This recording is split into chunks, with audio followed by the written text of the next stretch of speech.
ल यो भनेको चाहिँ सुकुरजार हो होइन, यो चाहिँ बन्न पाइन्छ। यसलाई यस्तो आगो पुगेर अब टक्क लगाएर पकाउनु पर्छ अनि सुकुँदै दिनुपर्छ। एकदमै कराइरहेछ भोक लागेर होइन आमा? हजुर छोरा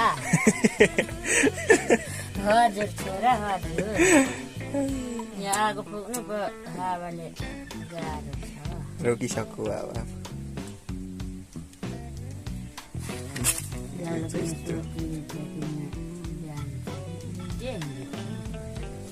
त्यो टोइलेटको पल्लोपट्टि छ नि त्यो बारी, त्यो पुरै भराएको क्या भराउने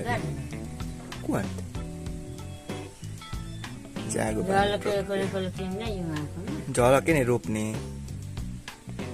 झलकैमा दिने गुठाल यसरी आगो बालिन्छ नि त आमा।